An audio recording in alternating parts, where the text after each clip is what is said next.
भीड़ भाड़ से अलग होकर जब भी कोई इंसान अपने साथ अकेले में समय बिताता है, तभी उसके दिमाग में नाना प्रकार की चिंताएं जन्म लेने लगती हैं। मनुष्य की प्रवृत्ति ही ऐसी है कि वो ज्यादातर समय नकारात्मक ही सोचता है। अपने लक्ष्य को कैसे प्राप्त किया जाए, ये सोचने की जगह वो ये सोचता है कि अगर लक्ष्य पूरा नहीं हुआ तो मैं क्या करूंगा।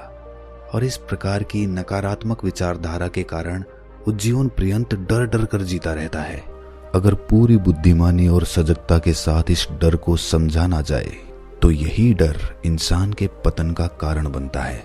ऐसा मनुष्य जो खुद पर संशय करता है, खुद पर संदेह करता है, भला वो कैसे सफल हो सकता है। लेकिन बुद्धिमानी से अगर इस डर का उपयोग किया जाए तो यही डर उसकी सबसे बड़ी ताकत बन सकता है। काश केवल एक बार उसने खुद पर विश्वास किया होता तो उसे मालूम होता कि उसके डर में ही उसकी ताकत का रहस्य छुपा हुआ है। ये कहकर सन्यासी चुप हो गया और चुपचाप अपने कदमों पर ध्यान लगाते हुए जंगली घास पे से आगे बढ़ने लगा। संध्या का समय था। सन्यासी और एक लकड़हारा जंगल में से होकर गांव की तरफ निकल रहे थे। सन्यासी के ये शब्द लकड़हारे को कुछ समझ में नहीं आए। वो सोच रहा था कि डर में ताकत कैसे हो सकती है। डर तो आदमी को कमजोर बनाता है। अपने मन की उत्सुकता को जब वो काबू नहीं कर सका तो उसने सन्यासी से पूछा कि महात्मन, आप ये क्या कह रहे हैं कि डर में ताकत होती है? डर तो आदमी को कमजोर बनाता है, उसे तो अपना डर दूर करना चाहिए। लकड़हारा अपनी बात पूरी कर पाता उससे पहले ही उसे एक शेर की दहाड़ सुनाई दी। शेर की गर्जन सुनकर लकड़हारे का रोम रोम कांप गया। उसके कान खड़े हो गए। जंगल से आती एक एक आहट उसे साफ सुनाई दे रही थी। उसके कदम वहीं पर जम गए थे। वो हिलडुल भी नहीं पा रहा था। उसे पता था कि थोड़ी सी हरकत उसकी जान जोखिम में डाल सकती है। उसका दिल तो तेजी के साथ धड़क रहा था, लेकिन फिर भी वो अपनी सांसों पर काबू पाने का प्रयास कर रहा था। कुछ देर बाद जब खतरा टल गया तब सन्यासी ने कहना शुरू किया। सन्यासी ने कहा कि अभी जब तुम डरे हुए थे तो तुम्हारे शरीर का रोम रोम जाग गया था। जंगल से आ रही छोटी से छोटी आहट पर भी तुम्हारा ध्यान लगा हुआ था। तो इस प्रकार अपने मन के डर के कारण तुम होश में आ पाए, तुम पूरा ध्यान लगा पाए। इससे पहले जब तक तुम्हें शेर की दहाड़ सुनाई नहीं दी थी तब तक तुम अपने विचारों में खोए हुए थे। लेकिन जैसे ही तुम्हें शेर की दहाड़ सुनाई दी वैसे ही तुम्हारे सारे विचार गायब होकर तुम वर्तमान में उपस्थित हो गए थे।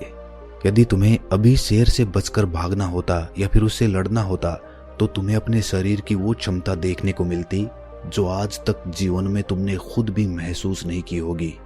जब कोई कुत्ता तुम्हारे पीछे दौड़ता है उस समय तुम्हारी जो रफ्तार होती है वो तुम्हारी आम जिंदगी से कहीं ज्यादा होती है। साधारण जीवन में तुम इतने तेज नहीं दौड़ पाओगे जितना कि एक कुत्ते के सामने दौड़ पाओगे। ये ताकत या कहें कि हमारे शरीर की क्षमता तभी देखने को मिलती है जब हमारा मन डर में होता है। किसी डरावनी परिस्थिति में हमारा मस्तिष्क और हमारा शरीर अपने उच्चतम श्रेणी में काम करता है। जो काम तुम आम जिंदगी में नहीं कर पाते वो तुम्हें डराकर कराया जा सकता है। जहां पर भी तुम्हें डर का एहसास होता है वहीं पर तुम्हारी इंद्रियां पूर्ण रूप से सक्रिय हो जाती हैं। तुम्हारे कानों के सुनने की क्षमता तेज हो जाती है, दृष्टि एकटक हो जाती है, पूरी सजग हो जाती है, सक्रियता बढ़ जाती है। और जैसे जैसे वो डर खत्म होता है वैसे वैसे तुम सुप्त अवस्था में चले जाते हो, तुम सो जाते हो और तुम्हारी इंद्रियां फिर से आराम की स्थिति में चली जाती हैं। सन्यासी ने लकड़हारे से कहना जारी रखा कि परीक्षा से एक दिन पहले जो याद करने की तुम्हारी गति होती है वो साधारण याद करने की क्षमता से कहीं तेज होती है। सिर्फ एक बार याद किया हुआ तुम्हें परीक्षा के समय याद रह जाता है और तुम जानते हो कि ये सब परीक्षा के डर से ही होता है। इसीलिए डर को दूर करने की जगह इंसान को ये सोचना चाहिए कि वो अपने डर को ताकत कैसे बना सकता है। जिस प्रकार सुख और दुख, प्रकाश और अंधेरा एक ही सिक्के के दो पहलू होते हैं, उसी प्रकार डर और ताकत भी एक ही सिक्के के दो पहलू होते हैं। जिस प्रकार रोशनी के बिना अंधेरा पूर्ण नहीं होता, सुख के बिना दुख पूर्ण नहीं होता, उसी प्रकार डर के बिना ताकत का भी कोई महत्व नहीं है। लकड़हारा सन्यासी के ज्ञान से बहुत प्रभावित हुआ। वो उनके चरणों में नतमस्तक हो गया और उनसे पूछा कि महात्मन, अंधेरे को तो दिया जलाकर रोशनी से भरा जा सकता है, लेकिन अपने डर को ताकत में कैसे बदलें? इसके लिए कोई उपाय बताएं। इस पर सन्यासी ने कहा कि डर दो प्रकार के होते हैं। सबसे पहला मानसिक डर और दूसरा शारीरिक डर। सन्यासी ने लकड़हारे को समझाते हुए कहना शुरू किया कि मान लो तुम्हें जंगल से होकर गुजरना है और अचानक तुम पाते हो कि तुम्हारे मन में शेर का ख्याल आ गया। अभी तक प्रत्यक्ष रूप में शेर तुम्हारे सामने नहीं आया है, ना उसकी दहाड़ सुनाई दी है, मतलब दूर दूर तक कोई अंदेशा नहीं है कि जंगल में शेर मौजूद है, लेकिन शेर का ख्याल आने से तुम्हारे मन में एक डर पनप गया। अब तुम्हारा उठने वाला एक एक कदम उसी डर से अभिभूत होगा। हर समय तुम्हारे मन में यही ख्याल चलेगा कि कहीं शेर ना जाए। ये शेर वर्तमान में तुम्हारे सामने नहीं है, ये तुम्हारी भविष्य की कल्पना है। इसी प्रकार जो मनुष्य अतीत और भविष्य की चिंताओं में डूबा रहता है, वो मानसिक डर का शिकार होता चला जाता है। इसी विडंबना के कारण वो अपने जीवन में जितने भी निर्णय लेता है, वो सारे मानसिक डर से ग्रसित होते हैं। इसीलिए ज्यादातर मनुष्य पूर्ण रूप से अपने निर्णय पर भरोसा नहीं कर पाते हैं, और यही निर्णय या फिर फैसले जो आधे मन से लिए जाते हैं, मनुष्य के कार्य को पूरा नहीं होने देते। लेकिन ये भी सत्य है कि मानसिक डर के कारण ही इंसान अपनी तैयारी पूरी करता है। अगर तुम्हारे मन में शेर का ख्याल नहीं आएगा तो तुम शेर से सुरक्षा के लिए कोई भी कदम नहीं उठाओगे, लेकिन अगर तुम्हें शेर का ख्याल आ गया तो तुम उससे सुरक्षा के लिए कोई ना कोई तरीका जरूर अपनाओगे। तो इसीलिए मानसिक डर बेकार नहीं होता, वो आपकी सुरक्षा को और ज्यादा मजबूत भी करता है। लेकिन समस्या तब शुरू होती है जब आप चाहकर भी कुछ नहीं कर सकते, लेकिन उसके बावजूद आप मानसिक डर झेल रहे होते हो। उदाहरण के लिए, कुछ मनुष्य हमेशा ये सोचते रहते हैं कि उन्हें कोई बीमारी ना हो जाए, कहीं उनके साथ कोई दुर्घटना ना घट जाए, कहीं उनके साथ कोई धोखा ना कर दे। लेकिन इन सब घटनाओं पर उनका कोई जोर नहीं होता है, ये उनके हाथ में नहीं होता है। अगर दुर्घटना होनी होगी तो होगी ही, अगर बीमारी होनी होगी तो होगी ही। अच्छा खान पान और अच्छी दिनचर्या का पालन करने के बाद भी अगर कोई मनुष्य बीमार हो जाता है तो ये उसके नियंत्रण के परे की बात है। अपनी तरफ से उसने पूरी कोशिश की और यही उसका कर्तव्य था, उसमें कोई कुछ क्या कर सकता है। जो घटनाएं इंसान की पहुंच के परे होती हैं, वो उनसे भी परेशान होता रहता है, उनसे भी उसका मन घबराता रहता है, और यही मानसिक डर उसके पतन का कारण बनता है। और यही मानसिक डर अगर सही तरीके से इस्तेमाल किया जाए तो मनुष्य समझदार और अनुभवी कहलाएगा। जो इंसान ये सोचता है कि कांटे सिर्फ दर्द देने के लिए ही बने हैं, वो ये भूल जाता है कि कांटे ही फूलों की रक्षा करते हैं। इसी प्रकार एक ज्ञानी मनुष्य किसी भी चीज का उपयोग अपने सकारात्मक तरीके से कर सकता है, लेकिन एक अज्ञानी मनुष्य अपनी अज्ञानतावश उन चीजों को भी छोड़ देता है जो उसके लिए उपयोगी होती हैं। विवेकशील मनुष्य फेंके गए पत्थरों का भी महल खड़ा कर लेता है, लेकिन एक अज्ञानी मनुष्य उन पत्थरों को दूसरों पर फेंकता रहता है। अगर किसी मनुष्य को अपने मानसिक डर को ताकत में बदलना है तो उसके कुछ नियम हैं, कुछ उपाय हैं। सबसे पहला उपाय, अपने विचारों का निरीक्षण। अगर हम अपने जीवन में अपने विचारों का निरीक्षण करेंगे तो हम पाएंगे कि ज्यादातर विचार हमारे काल्पनिक होते हैं, और इसीलिए जो डर उन विचारों के कारण पनपता है वो भी काल्पनिक होता है। ज्यादा सोचने वाले लोगों को जब सोचने के लिए कुछ नहीं मिलता तो वो निरर्थक बातों के बारे में सोचने लगते हैं, और वो बेकार के विचार उसे तो परेशान करते ही हैं, साथ के साथ उसके परिजनों को, उसके सगे संबंधियों को भी परेशान करते हैं।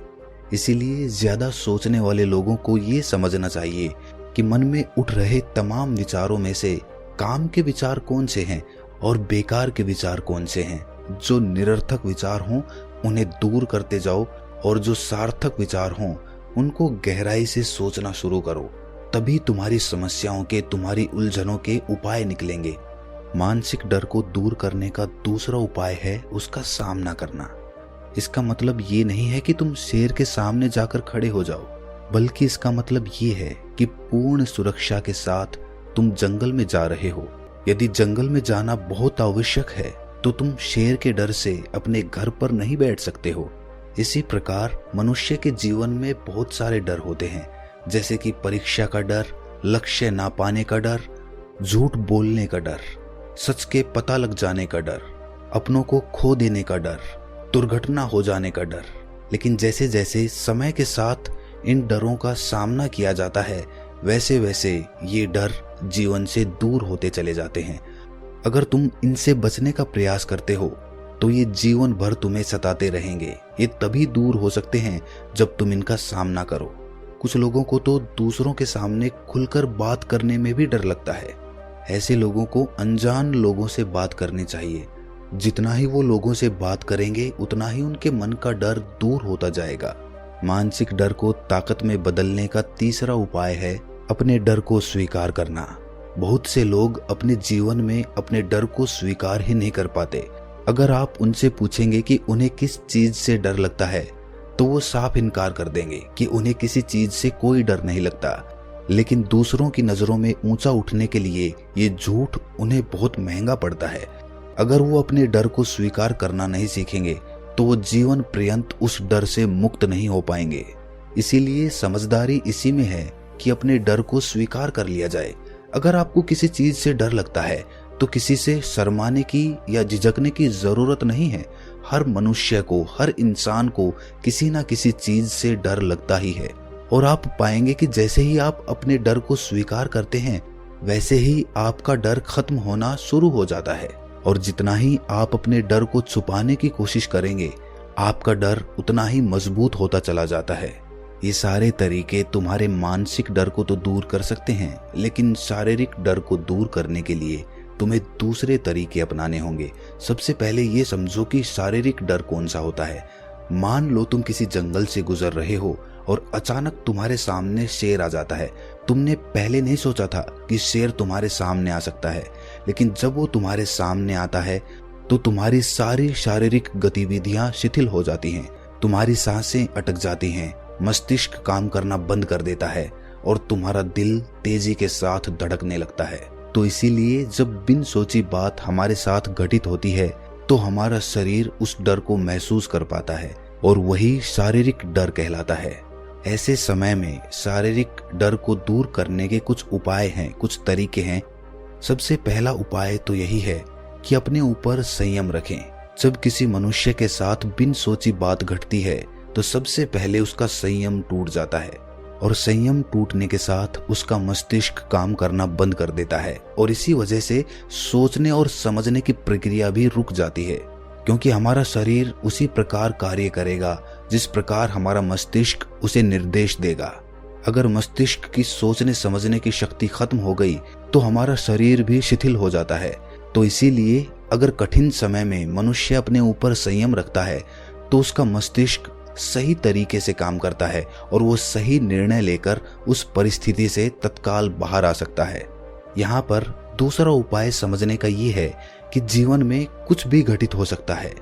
जीवन बड़ा चमत्कारिक होता है, वो हमारी सोच के अनुरूप नहीं चलता, बल्कि उसमें कुछ भी हो सकता है और यही जीवन की खूबसूरती होती है। अगर आपको आज ही पता चल जाए कि आने वाले 10 साल तक आप क्या कर पाएंगे तो आपकी जीवन में से रुचि खत्म हो जाएगी। लेकिन अगर जीवन एक रहस्यमयी किताब की तरह बना रहेगा तो आप अपने जीवन से कभी नहीं थकेंगे। आपका जीवन आपको आश्चर्यचकित करता रहेगा। इसीलिए ये समझो कि जीवन में कुछ भी घटित हो सकता है, तुम्हारी सोच से परे भी घटित हो सकता है। इसीलिए कुछ अनुमान मत लगा लेना किसी सोच को लेकर। सन्यासी ने अपनी बात खत्म करते हुए कहा कि इन तरीकों से तुम अपने मानसिक और शारीरिक डर को दूर कर सकते हो और आनंद से भरा हुआ जीवन जी सकते हो। तो दोस्तों, कैसी लगी ये कहानी आपको कमेंट सेक्शन में ज़रूर बताना और अच्छी लगी हो तो इस चैनल को सब्सक्राइब करके नोटिफिकेशन बेल को ज़रूर प्रेस कर देना। तो मिलते हैं अगली कहानी में, तब तक के लिए अपना ख्याल रखें।